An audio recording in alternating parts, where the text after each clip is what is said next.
misionaris untuk bisa dapat menjangkau orang-orang supaya masuk Kristen, aku bisa berbohong. Ya tumpang tangan lah sambil begini, kanan kiri, kalau enggak ya kanan aja lah, atau enggak ya sesuai kondisi sambil doain supaya sebelum wilayah ini didatangi oleh tim penginjilan, ya kita serahkan wilayah ini kepada Yesus supaya 2 minggu lagi kami akan datang ke sini untuk penginjilan lah, orang-orang yang anti Kristen itu menjadi luluh gitu loh. Waduh.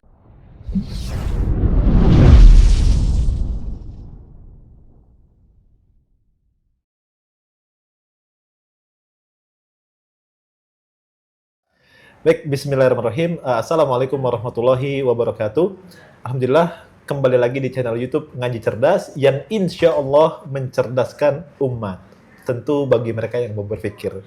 Alhamdulillah, sahabat Ngaji Cerdas, balik lagi bersama saya, Adam Fatih, tentunya di channel YouTube Ngaji Cerdas yang insya Allah selalu menyediakan sajian-sajian kisah dari para mu'alaf ya, yang tujuannya untuk memperkuat akidah kita bersama dan tentunya untuk bisa menginspirasi kita dalam menjalani Islam ini. Mudah-mudahan setiap video Ngaji Cerdas itu memberikan kesan yang bermanfaat untuk sahabat Ngaji Cerdas. Dan bagi sahabat Ngaji Cerdas yang belum untuk mendukung channel ini dengan cara mensubscribe channel ini, juga like, komen, dan share link ini ke sebanyak-banyaknya, maka jangan lupa untuk subscribe dan juga yang lainnya. Semoga bisa menjadi amal jariah untuk sahabat sekalian insya Allah. Narasumber kita pada kesempatan sore hari ini, beliau datang jauh-jauh dari Jawa Barat menuju studio Ngaji Cerdas, Masya Allah. Beliau adalah Umar ya, Masya Allah. Assalamualaikum, Mas Umar. Waalaikumsalam warahmatullahi wabarakatuh. Sehat? Alhamdulillah. Aduh, makasih banyak nih udah datang sini jauh-jauh, nunggu Alhamdulillah. juga lama, maaf ya. Ada beberapa pasien juga yang belum kita eksekusi, Alhamdulillah. Tapi perjalanan lancar? Alhamdulillah. Lancar ya? Oke. Mas Umar izin kita mau tanya-tanya tentang, kan Mas Umar kan katanya mu'alaf ya? Masya Allah. Udah berapa tahun menjadi seorang mu'alaf kalau boleh tahu? Berarti ini jalan ke-6 ya? Jalan ke-6 tahun ya, Masya Allah 6 tahun ya. Nah Umar ini nama Islam? Ya. Nama kalau boleh tahu sebelumnya apa? Dendri. Dendri? Ya. Dendri aja atau nama marganya? Ya itu? adalah Dendri, kalau marga Huta Barat. Oh Huta Barat ya. Berarti orang ala kita berarti? Orang Batak bukan? Ya betul. Wow, sama dong berarti. Tapi Batak Merpasir. Oh iya. Tahu Batak Merpasir? Oh nggak tahu saya malah. Batak Merpasir itu ya Batak tapi ya nggak, untuk bahasa Bataknya nggak terlalu. Oh gitu, kayak Karo gitu nggak? Beda? Beda, maksudnya Batak Marpas itu orang-orang Batak yang tapi lahir di tanah perantauan yang nggak terlalu paham bahasa Arab. Bahasa Batak. Iya. Makanya itu pelesetannya aja. Makanya bilang Batak Marpas. Oke. Berarti kita. Tapi kalau Tarombo tahu, insya Allah. Tahu ya. Nah, Tarombonya tahu, tapi kalau untuk bahasa Bataknya nggak terlalu. Oke. Dulu besar di mana kalau boleh tahu? Kalau besar di Karawang. Karawang. Ya. Di Karawang itu. Nah, dulu kalau boleh tahu agamanya apa? Dulu itu Kristen Protestan. Oke. Nah, tapi ajarannya itu MLM. Nih, Islam Armenian, Metodis. Nah, jadi Kristen Protestan yang alirannya Metodis.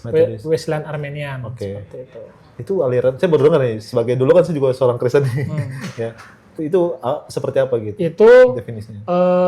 Di Inggris. Oh di Inggris. Ya, jadi namanya tokohnya itu John Wesley. Kan kalau misalnya karismatik, Pentakosta itu aliran dari Amerika. Kalau yang dari saya ini waktu masih Nasrani itu aliran dari Inggris. Yang dipelopori oleh John Wesley. Makanya nanti Wesleyan yang ajarannya kepada metodis kesucian.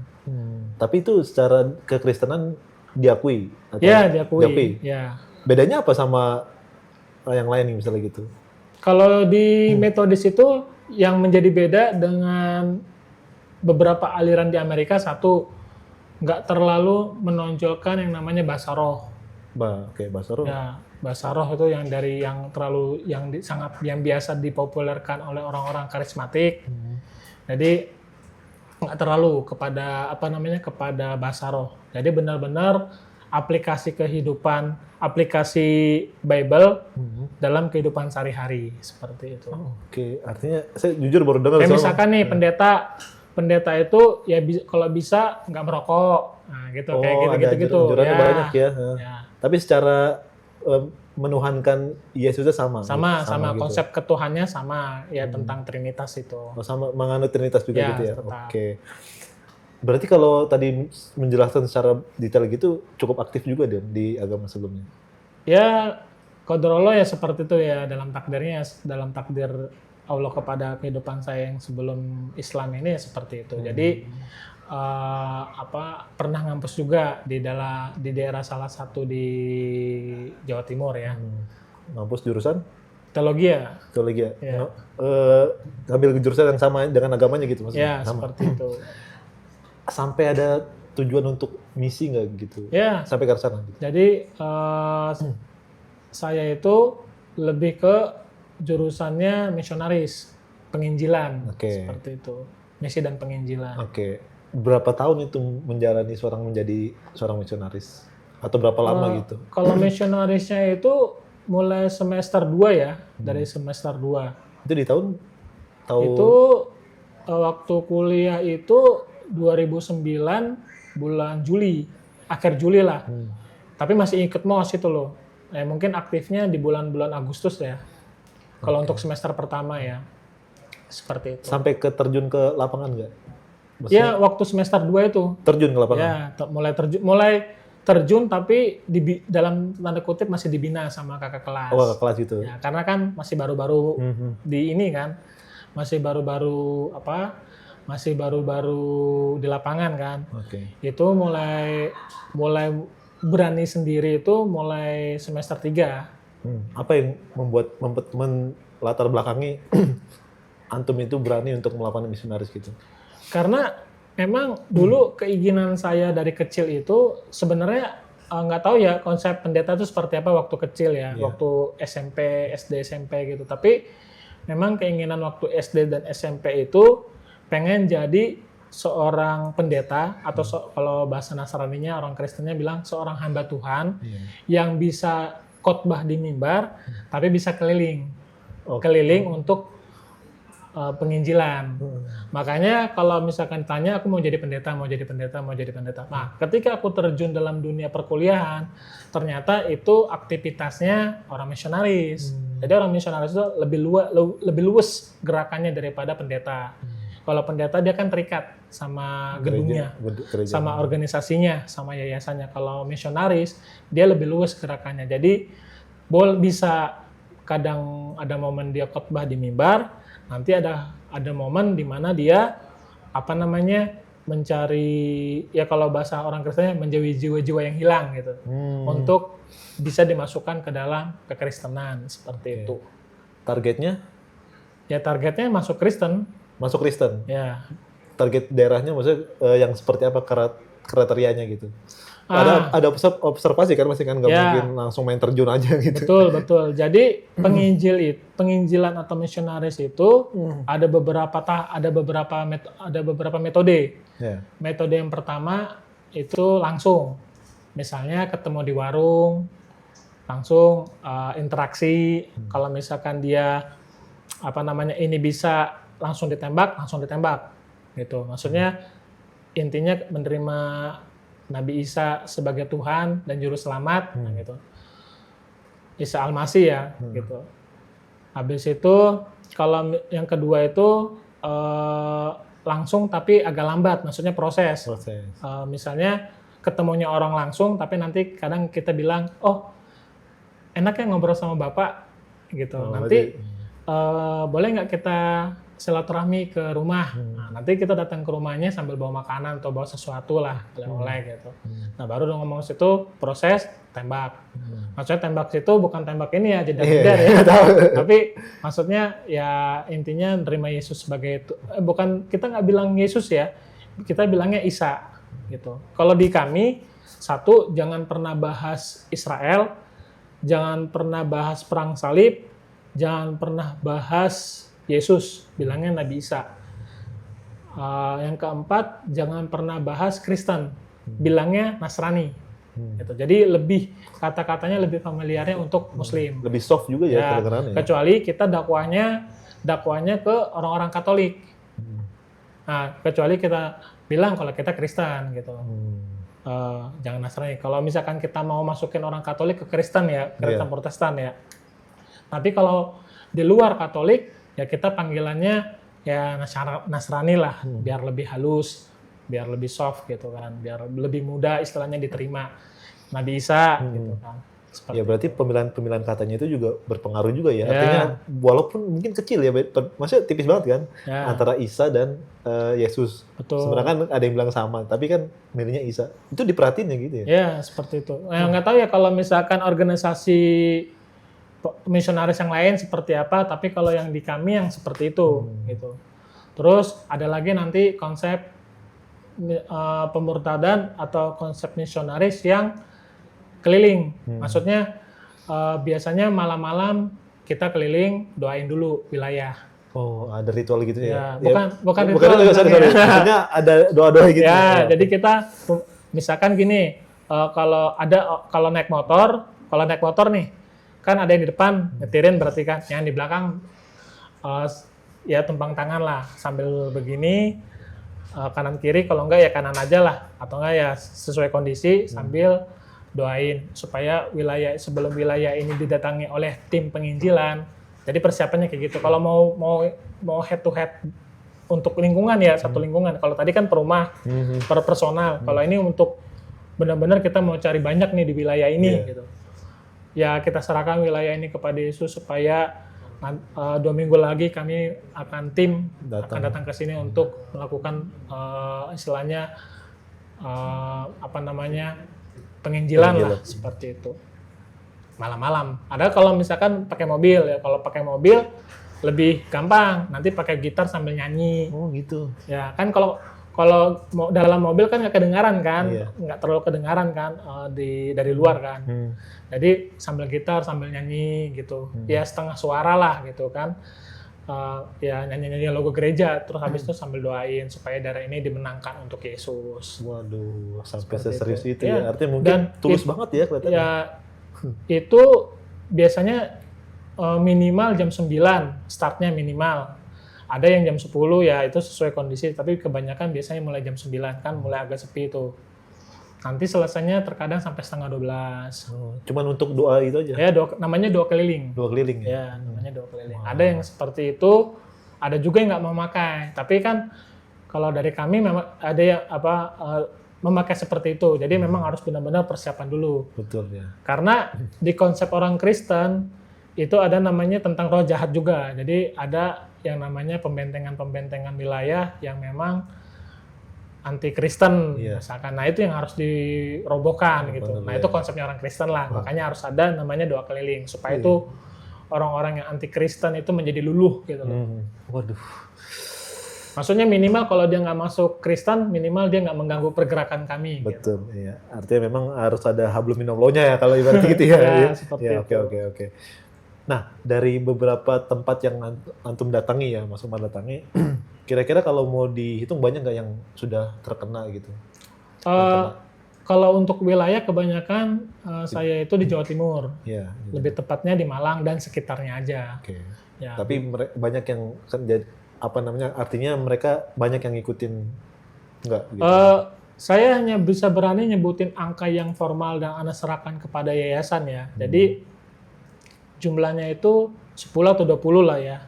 10 atau 20. Untuk yang nggak saya berikan, karena gini, ternyata setelah saya berikan itu, baru saya tahu kalau ternyata ini semacam bisnis. Oh gitu. Ya, jadi gini, seorang misionaris asal Amerika, taruhlah ya, punya donatur 2, menempatkan si misionaris dari Amerika ini untuk melakukan penginjilan atau kristenisasi di Indonesia, taruh di Malang. Di Malang dia punya anak buah 5, taruhlah A, B, C, D, E. Nah, si A ini punya murid 10, si B ini punya murid 10, sama C, D, E punya murid masing-masing 10. 10 ini yang A1, A2, A3, nah itu punya murid lagi. Nah, saya itu di lingkaran keempat. 4 berarti? Karena waktu itu saya itu mahasiswa senior lah, maksudnya mahasiswa udah tingkat akhir. Mahasiswa tingkat akhir. Nah, setelah mahasiswa tingkat akhir kan PKL ya, setahun praktek Tahunan lah, setahun. Nah, di situ baru paham kayak gitu-gituan tuh. Oh, ternyata ketika donatur melihat ada banyak pergerakan ya atau anggota yang ya. udah masuk orang-orang udah masuk Kristen kok banyak, dia kasih rupiah kasih dolar lah pasti kan, tambahan bonus dolar ke misionaris asal Amerika ini. Dari Amerika ini ya adalah ngasih ke 10 ini. Nah, 10 ini jadi ngasih lagi ke bawah. transaksinya seperti itu. Nah, yang paling bawah dapatnya dikit. Semakin ke bawah dapatnya dikit. Ternyata ketika kita memasukkan orang ke dalam Kristen, donatur itu senang dan memberikan banyak duit. Akhirnya ketika memberikan banyak duit, yang paling enak kan di lingkaran paling atas tuh, berarti si misionaris Amerika tadi. Nah, misionaris Amerika tadi saya kenal pergerakannya, nggak terlalu. Dia kayaknya diam aja ya berarti itu. Jadi sebulan itu kadang kita ada pertemuan 2 kali. Jadi ngerti maksudnya, apalagi kan pas perkumpulan banyak cerita-cerita kan. Nah, ternyata si misionaris ini pergerakannya nggak seperti kita gitu, yang benar-benar di lapangan itu. Nggak seaktif. Ya, yang di lingkaran keempat, yang kebanyakan aktif kan lingkaran 3, lingkaran 4. Gitu, lingkaran 3 sama yang lingkaran. Aku yang paling bawah nih. Gitu. Apalagi kan waktu itu masih benar-benar masih muda ya. Ya masih muda kan biasanya kurang memahami sepak terjang orang tua, gampang dimanfaatin kan. Akhirnya kok mewah banget ya. Gampang kadang apalagi yang di lingkaran 2 juga. Kok nggak ada kerjaan apa-apa, bisa renovasi rumah, bisa beli motor atau mobil kan gitu. Kita cari tahu, ternyata semakin dapat jiwa-jiwa yang mau masuk ke Kristen, itu dapat tambahan uang lebih. Ya omongannya seperti itu, aku dapatnya seperti itu ya, yang aku dapat informasinya seperti itu. Dapat uang lebih dari donatur yang ada di Amerika.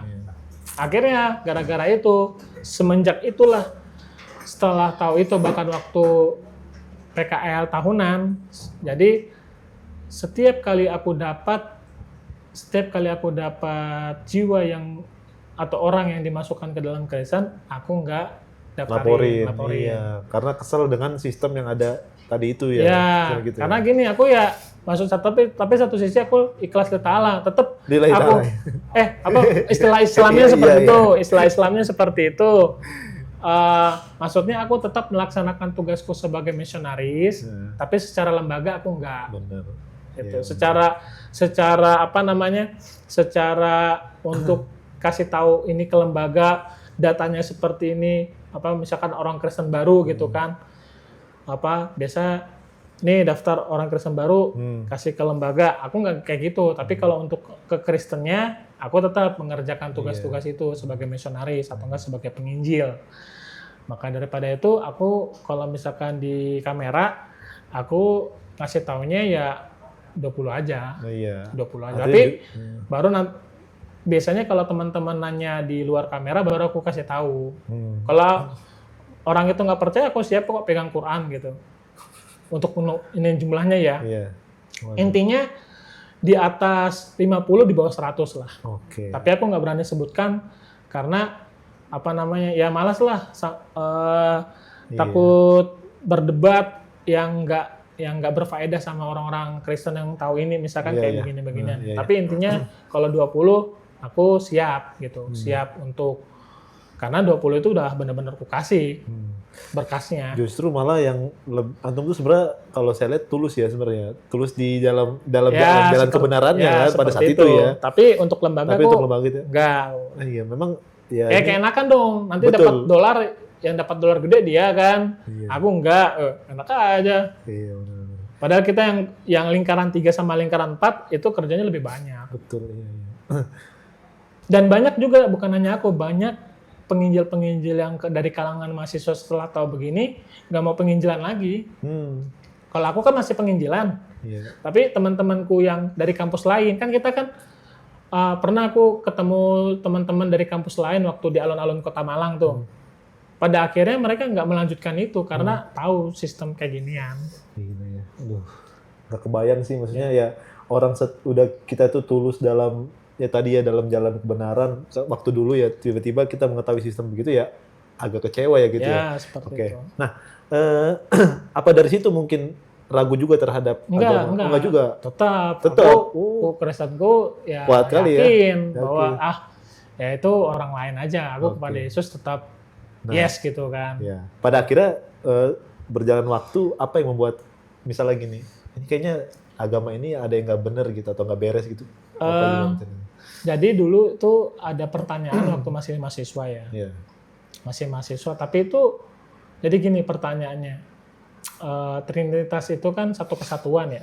Oke. Satu kesatuan. 3 in 1 ya. Ya bilang gitulah ya. Iya. Tapi dalam hal ketika Yesus turun ke bumi, nah itu ada pertanyaan begini. Kan Yesus turun ke bumi, Oke. yang jaga surga siapa? Oke. Gitu kan Yesus adalah Tuhan. Iya. Nah, memang ada jawaban dari seorang cendekiawan Kristen lah ya. Tapi nggak menjawab. Nggak menjawab secara benar-benar itu menjawab secara lugas selesai, masih mengambang lah, nggak kurang puas. Tapi yang namanya karena kita didikte dari kecil untuk menjadi seorang Kristen, ya udahlah, nggak apa-apa lah. Jawabannya ya seperti itu. Iya. Nah, mulai ini tuh 2017-2018. Oke. Nah, jadi Trinitas dengan yang namanya satu sama Allah nih, kok 3 ya, maksudnya 3 dalam 1 kan, kalau 3 yang terpisah kan Berarti Brahmana, 3 gitu kan 3 ya. Kalau Kristen ini kan Brahmana, Wisnu, Siwa kan. Tapi kalau di Kristen kan 3 dalam 1 kan. 3. Jadi udah mulai ya 3. Tapi it's okay, maksudnya masih benar-benar meyakini pada saat itu Kristen itu adalah kebenaran gitu. Nah, mulai diskusi sama teman. Oke. Tadinya saya memurtadkan dia nih. Muslim dia ceritanya? Ya, Muslim. Oke. Saya memurtadkan dia nih, karena kayaknya kalau dia masuk Kristen bagus nih, maksudnya punya potensi kan. Kalau saya nggak kayak misionaris lain ya, aku tipe misionaris kok begini. Saya ketika memberitakan Injil kepada orang lain, nggak mau embel-embel duluan Indomie, beras, nggak mau. Aku pemikiran, dia mau terima, kalau dia nggak mau terima, nggak usah. Iya. Tapi kalau misalkan seandainya dia terima, kalau misalkan dia ada kesusahan apa, aku kan walaupun itu kan masih mahasiswa, nggak cukup kan, aku hubungi beberapa orang yang aku kenal. Misalkan dia butuh kerjaan, ya aku hubungi temanku, siapa tahu dia bantu sama orang Kristen baru ini supaya dapat kerjaan. Oke. Jadi aku kalau misalkan dia ternyata kurang apa di dapur, ya aku teleponin ya seseorang lah apa atau organisasi apa supaya dia dapat ya sesuatu yang untuk di dapur. Kalau dari aku emang metodenya begitu ya metodenya. Baru selesai ada yang kasus begitu aku masih mahasiswa, ada kasus begitu waktu aku masih PKL, pokoknya namanya praktek tahunan gitu, setahun. Jadi kuliahku 5 tahun. Belajar di kampus wajib 4 tahun, 1 praktek lapangan itu 1 tahun. Oke. Jadi kan biasa kan kayak gitu-gitu kan ya kurang duit lah, apalagi ngebantu orang lain yang nggak bakal itu bunyinya 100.000 200.000 kan, pasti ke atas sedikit kan. Ya itu aku butuh. Nah, metodeku seperti itu. Jadi kalau mau terima, kalau enggak gitu. Akhirnya pas diskusi sama si Muslim itu, apa yang diskusi? Sama si Muslim ini. Nah, yang kedua, aku lebih suka yang punya kontribusi. Maaf kata ya, dulu memang waktu aku Nasrani tahu. Jadi setiap agama ini kan, setiap agama itu pasti ada orang pemeluk-pemeluknya yang awam lah. Ya. Nah, yang awam, ada juga yang, maaf kata, yang malah kadang menjelekkan agamanya sendiri. Oke. Nah, ketika aku Kristen, ada juga yang kayak gitu-gitu, orang Kristen yang kayak begitu, ada juga. Tapi ketika aku mencari orang untuk memasukkan Kristen, aku pilih-pilih dulu. Ini orang punya kontribusi nggak nanti kalau masuk Kristen? Oh. Punya kontribusi nggak? Betul. Jangan sampai ketika dia masuk Kristen jadi sampah. Betul. Berarti milih yang potensi ya. Ya, jangan sampai dia masuk Kristen nih jadi malu-malu orang Kristen. Jadi aku lihat dulu, kalau dia emang beban, aku nggak mau masukin, aku nggak mau penginjilan di situ, nggak mau. Maksudnya menuhin. Kan ada orang Kristen yang nggak jelas juga di Kristen kan. Ada juga Kristen namanya Kristen nafas, yang datang ke gereja Natal dan Paskah. Iya. Udah banyak kan kayak gitu, ngapain menuhin orang kuota-kuota begitu kan. Iya. Nah makanya ketika aku penginjilan, aku selidikin. Bagus nggak nih pemikirannya? Bagus nggak mungkin hartanya? Bagus nggak mungkin apanya? Atau nggak apa aja? Walaupun dia mungkin hartanya nggak bagus, tapi pemikirannya bagus, siapa tahu jadi cendekiawan atau nggak jadi apalah di dunia kekristenan gitu kan. Bisa bantu-bantu yayasan atau nggak bisa bantu-bantu organisasi, malah bisa bantu kita untuk jadi misionaris lagi gitu kan. Tapi kalau enggak, nah temanku ini punya potensi. Yang temanku buat diskusi ini, head to head Kristen Islam ini punya potensi, makanya aku mau diskusi sama dia. Kalau dia masuk Kristen, kayaknya dia punya potensi gitu. Untuk ya bagus lah. Dia tuh orangnya logikanya kuat, bagus. Jadi kalau misalkan dia apalagi masih muda, baru lulus kuliah lah gitu. Jadi kalau dia masuk Kristen, baru lulus kuliah, baru lulus SMA. Oh, SMA. Ya 2 tahun kosong lah gitu kan. Jadi tapi dia udah kerja gitu, lulus SMA udah kerja selama 2 tahun. Jadi kalau dia dimasukkan lagi ke S1 teologi kayaknya masih punya potensi besar itu gitu. Harapannya gitu. Harapannya gitu. Jadi benar-benar aku meyakini seperti itu. Ternyata ketika diskusi ke diskusi, kok tertarik ya? Tapi ya namanya kan jaga image ya. Iya. Nggak, maksudnya diskusinya apa itu kalau betul? Ya, dia lempar pertanyaan atau kita menceritakan kekristenan kita, dia menceritakan keislamannya dia. Kita menceritakan kisah-kisah di dalam Bible, saya menceritakan kisah-kisah dalam Bible, dia menceritakan kisah-kisah yang ada di Quran. Gitu. Siroh-sirohnya gitu kan. Ya cerita-cerita sejarahnya gitu. Ya tentang cerita Nabi Muhammad, cerita tentang Umar dan sebagainya kan gitu. Nah, kok tertarik ya dengan nama Umar ini ya kan gitu. Yang tadinya pembenci banget gitu kan. Sadisnya banget kepada umatnya Nabi Muhammad yang terdahulu gitu ya. Yang yang baru-baru benar-benar generasi awal lah. Benar-benar orang-orang masih bagian orang-orang awal gitu yang mengikuti Rasul. Kok jadi Al-Quran tuh nggak boleh gini-gini, nggak boleh digini, nggak boleh digini. Bener-bener kalau mau dia pinggang ke atas gitu, naik begini. Kalau nggak, kalau lebih sopan ya sini. Tapi kalau ya minimal perut lah. Tapi kalau misalnya lebih baik diangkat sedikit gitu. Terus ada juga walaupun ini ternyata ketika aku masuk Islam ini ikhtilaf. Tapi pada saat itu taunya ternyata temanku tuh sering wudu sebelum megang Quran. Gitu. Jadi pernah kita mau ngangkat meja, ada buku nih, aku kira kan buku mau jatuh. Dia bilang, tunggu turun dulu mejanya. Nah, ada buku ada Quran mau jatuh. Oh, Quran toh. Aku mau ngambil, dilarang. Jangan dilarang, Mas. Nanti aja aku ngambil. Nah, tiba-tiba dia keluar dikit, kan ternyata di depan teras itu ada keran ya, ada keran, dia main air. Ternyata aku tahu bahwa itu lagi wudu. Pas wudu, baru dia megang Quran ini, baru maksudnya meletakkan yang lebih aman, baru kita kembali angkat meja. Nah, ini Quran ya, kitab suci kalian. Oh gini, Ustaz, maaf kata ya, di Kristen itu ya kita boleh taruh Bible di sini, taruh Bible di sini, taruh Bible ya di sini nggak apa-apa, gitu. Taruh di bawah bantal, terus kita tidur nggak apa-apa, nggak ada larangan, nggak ada hukum wajib, sunnah, mubah, nggak ada gitu. Ya, walau dibilang ada larangan, tapi secara yang di Bible nggak ada tulisannya gitu, nggak ada hukum adab atau apalah hukum kesopanan terhadap Bible tuh nggak ada. Secara nas nggak ada ya? Ya, makanya Soalnya gini juga, ya pendeta aja taruh Bible di sini. Pendeta aja taruh Bible di sini. Jadi kita juga punya kebiasaan taruh Bible kayak gini. Jadi ya deket inilah kan. Jadi nggak, ya secara Nasrani kan nggak, ya sopan-sopan aja kan. Tapi secara Islam kan udah nggak sopan kan. Iya, nggak ada adab itu ya. Ya, Nggak ada jadi adabnya. apa namanya? Yang pertama itu, jadi respekku terhadap beberapa tokoh Islam kan, karena kan masih beberapa tokoh yang diceritakan. Terus yang kedua, respekku ketika cara dia memperlakukan kitab sucinya gitu. Wah, berarti ini orang baik nih gitu kan, orang baik nih. Kitab sucinya aja kayak gitu kan, sampai wudu kan gitu. Akhirnya lebih dekat yang tadinya bukan debat ya, lebih kepada diskusi, ini lebih ke personal lagi, pengen kenal dia lebih dalam nih, kayak gini-gini.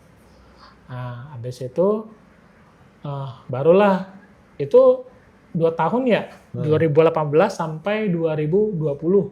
Oke. Jadi ya intinya 2 tahun perjalanan seperti itu, baru 2019 menjelang akhir dia kasih 1 surat Al-Ikhlas itu. Aku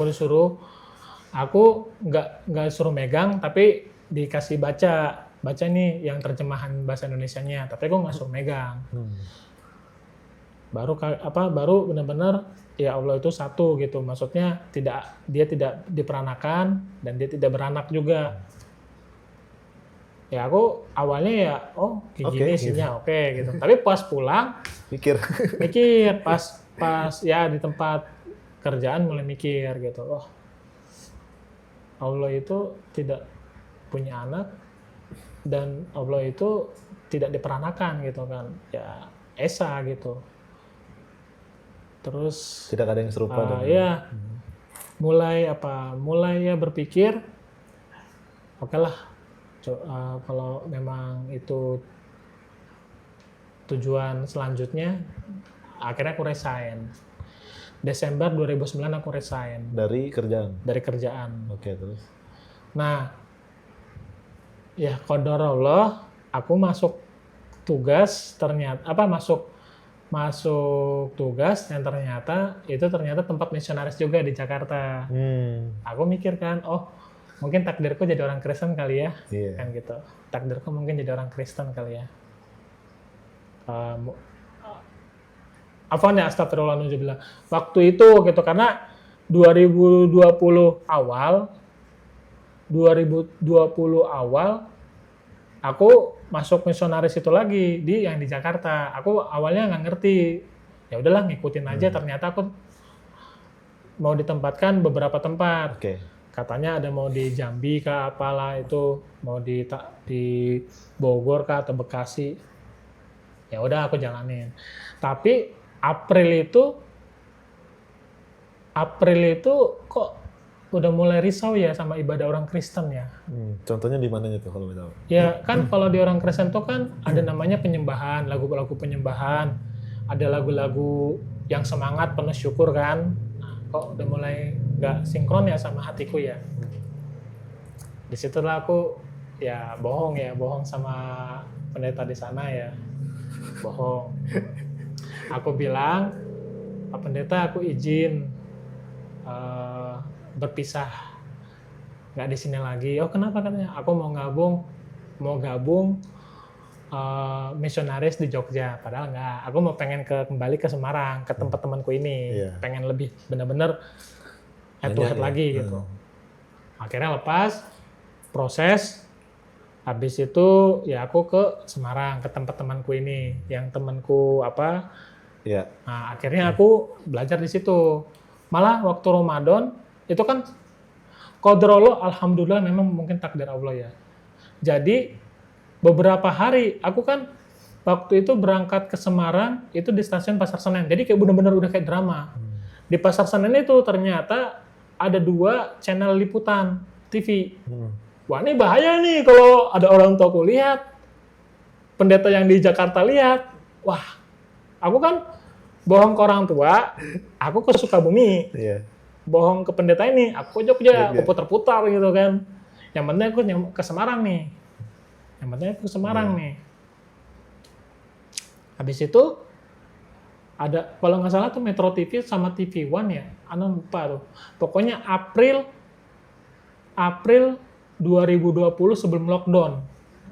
Nah, qadarullah setelah aku di Semarang, berapa hari kemudian lockdown, nggak boleh. Nggak boleh kemana-mana gitu. Ya, aku, yang penting aku udah di Semarang kan. Ini aku merinding nih. Ya mungkin, untung udah di Semarang ya. Jadi benar-benar nggak boleh kemana-mana. Karena kan aku pikir, apa namanya, Corona itu kayak ini, MERS, SARS, Iya. flu burung, flu babi, biasa Biasa aja. Ternyata masif, sedemikian parah itu kan 2020. Wih, efeknya parah juga ya. Aku pikir kayak SARS gitu, kayak apa dan sebagainya. Ternyata lockdown, nggak boleh kemana-mana. Baru tahu nih ada tragedi begini kan. Tapi yang penting udah di Semarang. Nah, di Semarang itu kan ketemu bulan Ramadan tuh, 2020. Jadi aku sempat puasa. Puasa. Padahal masih Nasrani. Tapi aku pada saat itu niatku satu sisi ya karena kebanyakan di rumah itu kebanyakan Muslim kan, ya Menghargai aja gitu ya. Tapi satu sisi yang lain kan memang di Kristen juga ada puasa, jadi ya siap-siap aja. Terus yang ketiga ya kalau misalkan memang Islam takdirku, kalau misalkan memang Kristen lah takdirku. Nah di bulan Ramadan ketika aku Nasrani, ya qadarullah alhamdulillah cuma batal 4 hari. Wah, luar biasa itu. Cuma batal 4 hari. Itu juga batalnya di sore. Batalnya di sore karena udah mau maghrib lagi. Oh ya jam-jam 3 jam 4 lah. Ya. Karena haus. Nah, jadi ya qadarullah batal 4 hari. Itu aku masih Nasrani itu. Dari 29 atau 30 hari lupa pada saat itu berapa hari puasa itu. Intinya 4 hari lah batal tuh. Tapi masih meyakini Yesus di situ. Masih lah, kan masih Kristen. Ya, oke, lanjut. Gitu, belum syahadat. Nah, tapi aku tetap masih rancu. Aduh, kalau misalkan aku Kristen kayak gimana ya jalan hidup? Kalau aku ke Islam, aku gimana ya jalan hidupku? Ekonomiku gimana ya? Ya biasa lah, masih mikirin harta kan. Gimana lah ini gini. Akhirnya Juli awal-awal aku balik ke rumah. Balik ke rumah ke Karawang. Ya, aku pakai bahasa nama kabupatennya aja, nggak usah spesifik ya. Karawang. Habis itu di ibadah itu ya kan masih tetap ikut ibadah minggu ya.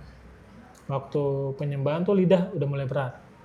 Wah, ada kerasa ya. Ya. Jadi waktu itu terlebih lagi ketika itu aku disuruh doa persembahan sekaligus doa syafaat. Maksudnya doa syafaat itu doa-doa yang sambil doain jemaah dan sebagainya lah. Istilah gereja aja itu. Ketika itu kok udah mulai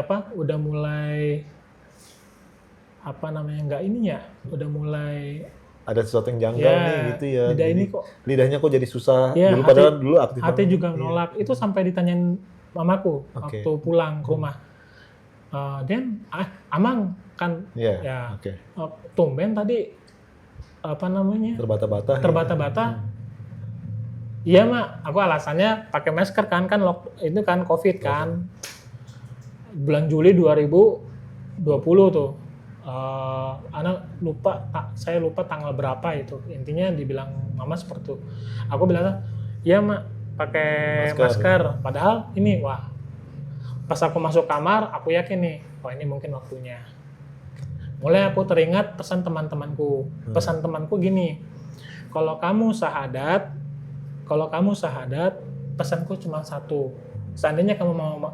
Seandainya kamu masuk Islam, sepertinya dia tahu kan, aku benar-benar tertarik sama Islam gitu kan, tapi mungkin ada yang masih menjanggal. Tapi dia kasih pesan, sebelum kamu mualaf, kalau kamu seandainya mau pilih mualaf, menjadi mualaf, jangan pernah syahadat di masjid umum. Jangan, dia bilang. Karena di masjid umum itu kebanyakan programnya 1 minggu. Terus malahan ada banyak masjid yang nggak punya program Ya, ada beberapa. gitu. Jadi cuma syahadat doang, tapi nggak diprogramkan apa, nggak tahu sholatnya gimana, nggak tahu cara wudunya bagaimana, dan lain sebagainya gitu. Kalau kamu syahadat, masuk ke dalam pondok-pondok yang mualaf, supaya kamu syahadat, habis setelah kamu syahadat, nanti dibimbing di situ, gitu, dibimbing. Nah, dia kasih beberapa opsi nih, beberapa yayasan-yayasan Yang ngurusin mualaf gitu. yang ngurusin mualaf, pondok-pondok yang ngurusin mualaf yang di Jabodetabek. Aku sambil lihat-lihat tuh hari Kamis lah, hari Kamis, hari Selasa Rabu, oke. Dari temanku nih beberapa daftar nih, kalau nggak salah 3 atau aku lupa ya, 3, 4 atau 5 lah daftar pondok yang dia kasih. Nah, setelah aku cari tahu, ternyata tempat yang paling strategis dengan lokasinya Pondok Anaba, lebih mudah terjangkaunya. Ini Gitu. Bintaro sana ya? Ya, seperti itu. Dari naik keretanya, lain sebagainya kan lebih mudah dekat, gitu ya. Pondok Anaba, Pondok Anaba. Kamis pagi, pamit sama orang tua. Alasannya kemana? Alasannya ke Sukabumi. Karena kan kenapa bilang Sukabumi? Dulu waktu masih mahasiswa 2012, aku dapat tawaran yang mengerikan loh. Apa tuh? Jadi kita penginjilan di sana, tapi pakai atribut orang Muslim. Ekstrim itu. Jadi bahkan ada orang di sana, udah jadi dikenal di masyarakat sebagai ustadz. Padahal misinya penginjilin. Ya, itu mirip lah sama beberapa orang yang ada di kasusnya di Aceh. Ya. Jadi punya KTP 2, KTP Islam, KTP Kristen. Punya akte pernikahan 2 juga, akte pernikahan yang Islam, akte pernikahan yang Kristen. Tapi 2012 itu aku tolak, aku bilang aku enggak. Aku bilang sama temanku, bukan ke mereka ya, tolong bilang sama mereka lah, intinya terserah kamu bahasanya kayak gimana, tapi aku gini. Kalau aku misionaris, kan terkadang kita nggak mengungkapkan kita kampus teologi ya, itu aku masih bisa, gitu. Aku masih bisa, misalkan dalam tahap proses misionaris untuk bisa dapat menjangkau orang-orang supaya masuk Kristen, aku bisa berbohong status pendidikanku. Aku bilang aja sekolah budaya, bisa aku begitu sekolah budaya dan sebagainya. Tapi kalau misalkan ditanya, aku Nasrani gitu. Waktu proses pemurtadan. Ya, karena kenapa? Ada dalilnya dalam Bible. Siapa yang mengakuiku, maka aku pun akan mengakui dia di surga. Gitu. Ada dalilnya. Makanya aku nggak bisa. Aku murtadin orang, terus aku mengaku Islam. Nggak bisa aku. Aku murtadin masukin orang ke Kristen. Tapi aku pura-pura masuk Islam. Dari dulu aku kayak gitu nggak suka. Makanya kalau aku Kristen, nggak bisa. Aku bilang sejak 2012. Tapi kan itu pembahasan begitu kan nggak aku kasih tahu ke orang tuaku. Cuma aku kasih tahu ke temanku. Nah, yang aku kasih tahu ke orang tuaku, aku cuma bilang, Bapak, Mama, aku ada ini ajakan ke Sukabumi buat misionaris. Tapi aku pikir-pikir dulu. Nah, bahasa aku ke orang tua seperti itu. Kalau bahasa temanku sesama orang tua lagi kayak gini gitu. Jadi beda. Nah, karena memang di Sukabumi ada kayak gitu. Nah, aku nggak bisa bohong gitu. Maksudnya agamaku ya kalau misalkan Kristen waktu murtadin orang agama Kristen, ya aku bilang Kristen. Enggak. Karena aku bisa berbohong status pendidikanku, tapi aku nggak bisa bohong sama agamaku. Keimanan ya. Ya, itu apa ya harus jelas. Itu kan keimanan yang paling sakral dalam kehidupan seseorang gitu, pengakuan terhadap agamanya gitu kan. Makanya aku malas lah ikut aliran-aliran misionaris yang kayak begituan gitu kan. Dari 2012 masih mahasiswa udah begitu, aku nggak mau. Kalau Kristen, kalau Islam gitu. Nah, habis itu izin. Tapi kan ke orang tua tuh izin tuh, kembali lagi ya ke cerita tadi, kisah tadi. Kamis pagi izin, orang tua kan. Maaf ya, Rabu malam udah ada obrolan. Kamis paginya berangkat. Tapi penekanan kalau aku tetap ke Sukabumi.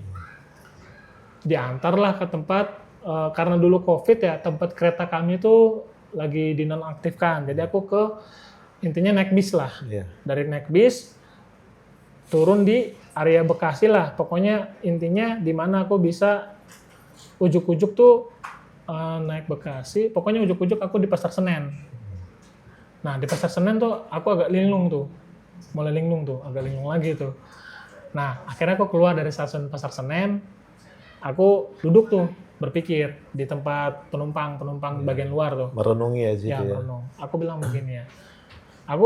Doaku Tuhan Yang Maha Esa, nggak bilang Yesus, nggak bilang Allah, nggak bilang apalah. Aku bilang, ya Tuhan Yang Maha Esa, pencipta langit dan bumi, jika takdirku Kristen, halangi jalanku ini. Halangi jalanku ini, beratkan jalanku ini, supaya aku bisa kembali ke rumahku. Tapi jika memang takdirku Islam, dan Islam itu adalah kebenaran, mudahkanlah jalanku. Aku kayak gitu, mudahkanlah jalanku supaya ya aku tahu gitu. Kan ya kita ya istilahnya doalah gitu Betul. kan. Bisa bandingin kan. Soalnya kan pindah agama itu bukan semudah membalikkan telapak tangan. Betul. Ya. Kecuali ya kasus malap-malap Ya. palsu lah ya kan. Yang berekele-berekele itu ya. Malap-malap abal-abal, malap palsu-palsu, malap-malap hanya untuk ya memanfaatkan memanfaatkan kemalafannya gitu ya. suatu organisasi supaya dapat duit kan Iya, begitu kan. betul. Ada ya zaman sekarang kan ya. Walaupun ya kita nggak mau siapa namanya kan Iya. gitu kan, tapi ada gitu. Tapi ya aku doanya demikian waktu di stasiun Pasar Senen. Akhirnya Habis itu aku kembali lagi masuk stasiun Pasar Senen, lanjutkan ke Bintaro. ya itulah stasiun itu nggak usah disebut ya. Ya lebih jelas nama stasiunnya lah ya. Baru aku lanjut ke sana. Anaba. Malam tuh, Kamis malam nyampe jam 10 atau jam 9 ya. Aku lupa jam 8, jam 9 atau jam 10. Sempat ngobrol sama beberapa pengurus di situ. Sama Ismail ketemu berarti. Kurang paham ya, Anda lupa ya. Oh, lupa ya. Karena jam 8, jam 9, jam 10 lah Iya, sekitar iya. segitu udah malam. Akhirnya aku ya dicek lah ijazahku. Aku kan bawa ijazah lain sebagainya gitu kan. Habis itu aku tidur di Satpam. Kantor pos itu ya. Kantor Sapam ya. Karena apa di situ? Karena dulu ada orang ngaku-ngaku pengen syahadat, ternyata pencuri. Oh. Kasusnya banyak di Anaba. Iya. Pernah dengar. Ada orang ngaku-ngaku syahadat, baru 1 hari syahadat, ternyata mencuri. Tidur kantor pos, ya Jumat kan, Jumat, kan Kamis malam tuh, Kamis malam tidur di kantor pos, Jumat subuh, ya teman-teman pada sholat subuh, aku masih duduk di belakang, Iya. karena kan belum muslim Iya, kan. ngeliatin suasananya sholat Ya, subuh gimana. setelah itu gitu ya. dipanggil ke depan, setelah mereka udah sholat subuh, dipanggil ke depan untuk maju, ya udah syahadat di situ. Wow, Masya Allah. Gimana perasaannya waktu itu? Ya aku bilang, waktu ditanya juga, gimana perasaannya? Aku bilang, ya plong gitu. Bang.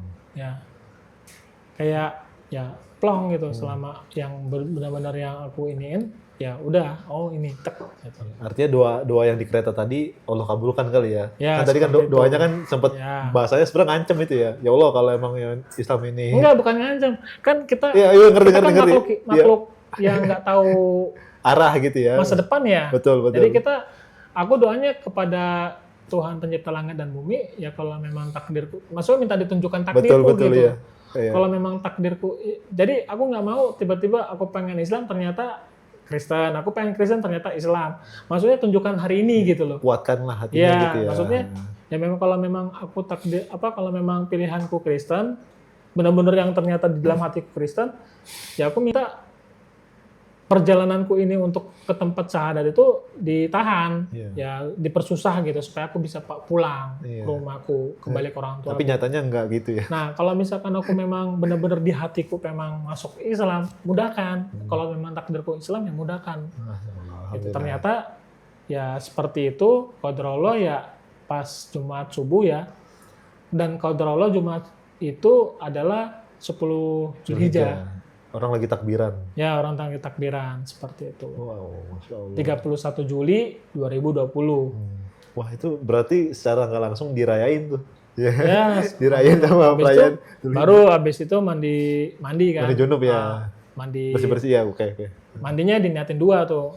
Jadi mandi wajib mandi karena baru masuk Islam sama mandi buat hari Id gitu Iya. kan. Wah, Masya Allah. Berarti langsung sholat Id dong?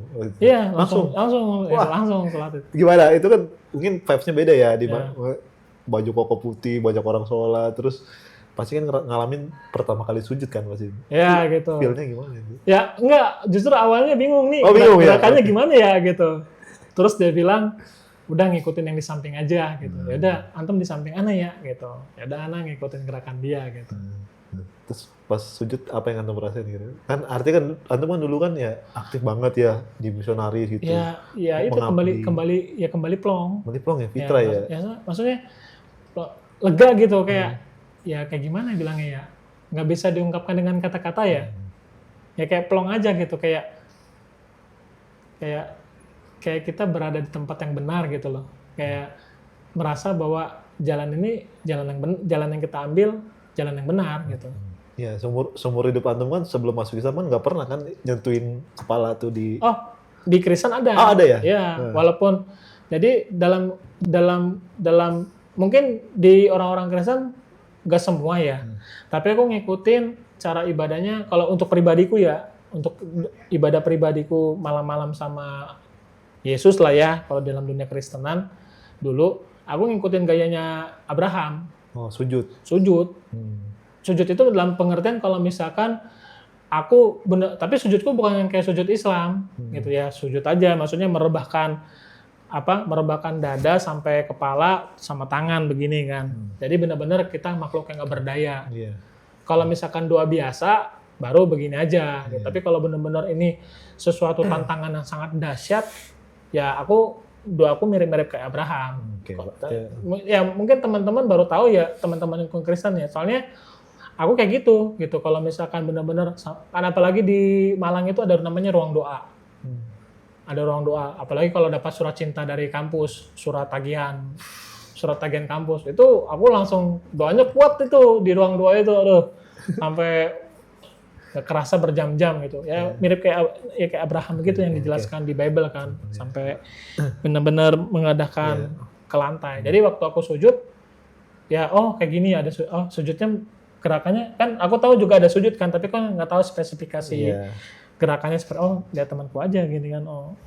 Masya Allah ya. Nah, ketika syahadat itu netep di Anaba berapa hari sehingga akhirnya pulang gitu? Ya Maksudnya belajar dulu kan, nggak mungkin nanti langsung belajar pergi. dulu. Ada momen berapa bulan itu aku minta izin mau ke rumah, mau ngambil barang-barang lah, yang penting gitu. Oke, ini situasi Tapi ngeri. orang tua nggak tahu. Oke. Orang tua nggak tahu. Pada saat itu nggak tahu, mungkin curiga ya. Iya. Ya cerita mereka sih waktu pada saat itu katanya curiga.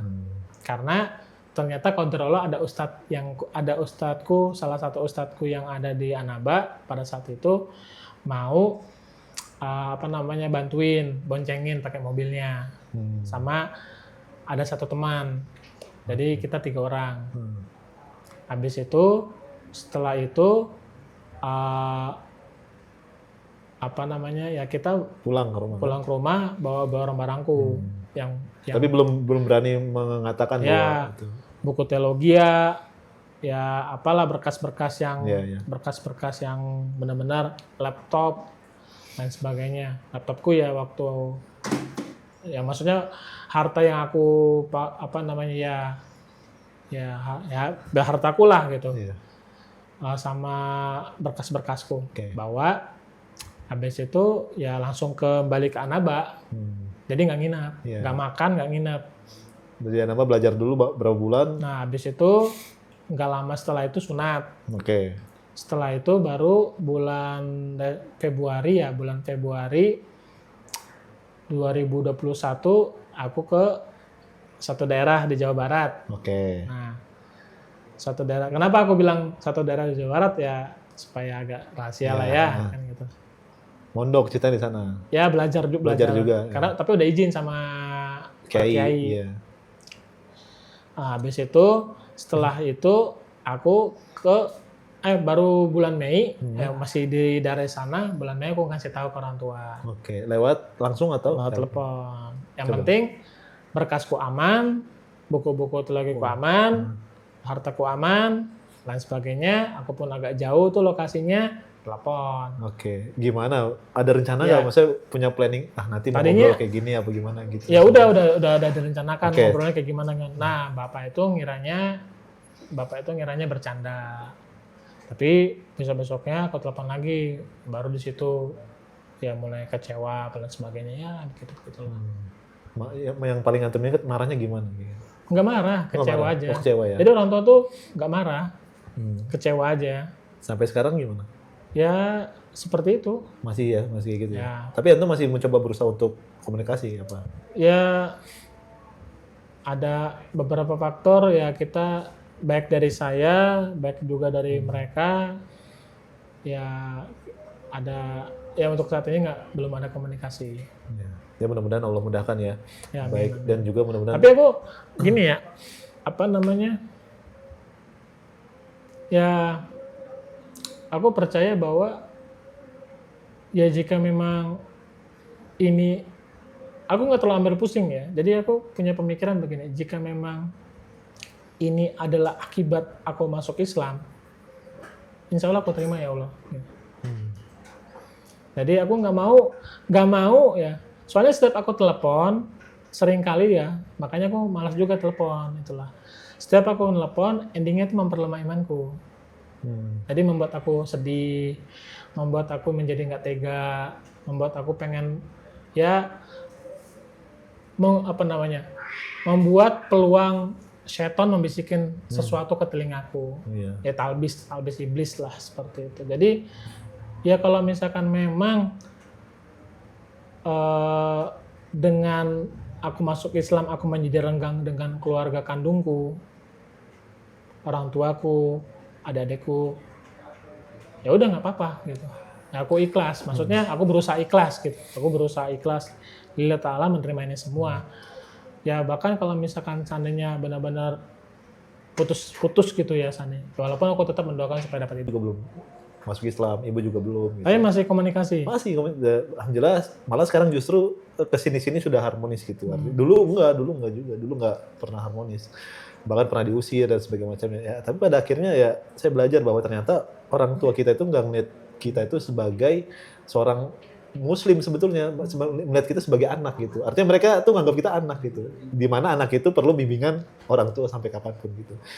Ya mudah-mudahan kita berdua diberikan ketabahan gitu ya. Nah itu intinya seperti itu sih. Jadi ya semakin intinya aku sih nggak muluk-muluk ya. Intinya kalau misalkan gini, kalau nggak muluk-muluk, seandainya pun dari pihak keluarga itu komunikasi dengan aku, yang nggak usah lah bahas Islam Kristen dulu lah. Iya, bahas aja anak sama orang tua. Iya, pembahasan orang tua dan anak. Ya udah makan belum? Gitu-gitulah. Oke deh. Terus juga ya, karena apa, kalau udah pembahasan Islam dan Kristen kan satu sisi dia orang tua saya, tapi kalau satu sisi dia menjelekkan Islam kan bingung saya menghadapinya kan. Betul, iya, makanya benar. Kan gitu. Kalau di zaman Nabi kan udah tahu nih hukumnya apa nih kayak begini kan, tapi kan kita nggak bisa di Indonesia begini kan. Wah, jadi dia orang tuaku yang paling kucintai kan, karena melahirkanku, membesarkan. Tapi satu sisi kalau mereka menjelekkan Islam waktu telepon kan sedih juga hatiku. Betul, kan. Panas juga. Satu sisi aku panas, tapi satu sisi mereka orang tua aku gitu. Makanya kadang ya itu yang membuat aku lemah iman gitu. Maksudnya setelah pasca telepon ya. Iya, oke. Ya, semoga Allah mudahkan ya Mas ya, berikan hidayah bagi kita semua gitu. Ya, orang tua kita dapat hidayah mudah-mudahan. Amin. Ya mungkin Masya Allah ya. Kita sudah nggak kerasa 1 jam nih Masya Allah. Ini semua perjalanan antum tuh seperti kayak film gitu. Cocok kalau dibuat film dah. Ya, enggak lah, masih kalau anak sih merasa masih banyak mualaf-mualaf yang ceritanya lebih parah. Misalkan di penjara sama pamannya sendiri, ada mualaf yang dipasung. Anak memang merasa bahwa ketika aku menjadi seorang Islam, kisahku agak ngenes gitu ya. Ternyata ketika aku mengenal sama mualaf-mualaf yang lain, ternyata kisah mereka banyak sekali yang hidupnya itu, kisah hidupnya itu jauh lebih ngenes daripada anak. Makanya di situ aku mensyukuri, ya Allah, apa yang ku alami ini belum seberapa-berapanya gitu. Apa yang ku alami ini belum ada apa-apanya. Dibanding mualaf yang lain. Dibandingkan beberapa kisah mualaf yang lain yang kisahnya ternyata lebih tragis, kayaknya itu yang bisa dibuat film ya. Kalau kayaknya anak merasa cuma kayak gini doang, belum ada apa-apanya. Insyaallah. Ada mualaf yang di penjara, ada mualaf Yang hampir dibunuh. pilihannya penjara atau kembali masuk Kristen, Iya. dipasung atau masuk Kristen, nggak dikasih makan atau kembali masuk Kristen. Parah itu Oke. lebih banyak yang ngeri. Kalau Tapi aku at mah least alhamdulillah. mudah-mudahan menginspirasi kita semua. Alhamdulillah, Termasuk insya Allah Amin, menginspirasi amin, saya amin, gitu ya. amin. Semoga jadi pelajaran Ya, ya. insya Allah mudah-mudahan jadi pelajaran. Nah, ya mungkin itu ya Mas Umar ya. Masya Allah namanya juga Umar ya. Tadi terinspirasi dari mungkin tadi Ya, Mas Umar itu. tadi ya, Masya Allah. Baik, mudah-mudahan video ini bermanfaat untuk sahabat sekalian dan juga tentunya menjadi amal jariah buat Amin, Mas Umar amin, insya amin, Allah. rabbal alamin. Dan sekali lagi sahabat ngaji cerdas mohon doakan kami berdua ya, agar kemudian orang tua kami bisa menerima dan Amin. juga terus tentunya mendapatkan hidayah insya Allah. Mungkin itu ya Mas Umar ya, Siap. karena kita sudah masuk azan maghrib ya, seharusnya kita harus sholat dulu insya Allah Siap. gitu ya. Itu saja mungkin dari saya, ada Fatih Nurdiri, Barakallahu Fikum, wassalamualaikum warahmatullahi wabarakatuh. Oke, thank you Mas. Assalamualaikum warahmatullahi wabarakatuh. Alhamdulillah, sebentar lagi kita akan menjumpai bulan yang sangat mulia. Salah satu bulan yang Allah berkahi. Allah Subhanahu wa taala menganjurkan kepada kita untuk bersyukur dengan cara berkurban. Allah mengatakan dalam ayatnya, "Fasholli li rabbika wanhar." Salatlah kalian dan berkurbanlah kalian. Di dalam ayat lain juga Allah mengatakan, "Inna sholati wa nusuki wa mayahya wa mamati lillahi rabbil alamin." Sesungguhnya sholatku, ibadahku, hidupku dan matiku dan kurbanku hanya karena Allah Subhanahu wa taala. Untuk itu kami dan tim Ngaji Cerdas mengadakan sebuah program yaitu tebar kurban untuk para mualaf di desa yang rawan sekali dengan pemurtatan di sana. Dan kami mengajak kepada sahabat Ngaji Cerdas untuk kurban bareng Ngaji Cerdas yang akan kita salurkan kurban itu kepada para mualaf. Mudah-mudahan sahabat Ngaji Cerdas Allah mudahkan untuk berkurban dan juga Allah mudahkan untuk berkurban bersama kami dengan Ngaji Cerdas. Dengan kurban itu juga kita bisa membahagiakan para mualaf yang berada di desa rawan pemurtatan tadi. Itu mungkin jadi bentuk kepedulian kita terhadap mualaf di desa-desa itu dan juga bisa membahagiakan mereka di dalam menjalankan ibadahnya. Nah, dengan harga 1,9 jutaan saja, ya sahabat Ngaji Cerdas sudah bisa berkurban tanpa harus memikirkan teknis untuk potongnya dan sebagainya macamnya. Itu semua sudah bersih, ya, tinggal kita salurkan kepada para mualaf. Dan kita bisa lihat di sini kualitas kambing yang kita miliki itu alhamdulillah dan insya Allah ini adalah kambing yang terbaik, dirawat dengan baik dan tentunya juga sesuai dengan syariat Islam. Bagi sahabat Ngaji Cerdas yang ingin berkurban di Idul Adha ya, bagaimana caranya? Bisa hubungi nomor yang ada di bawah ini dan juga link yang ada di bawah ini insya Allah. Mudah-mudahan Allah mudahkan dan Allah berkahi kita semua insya Allah. Barakallahu fikum. Wassalamualaikum warahmatullahi wabarakatuh.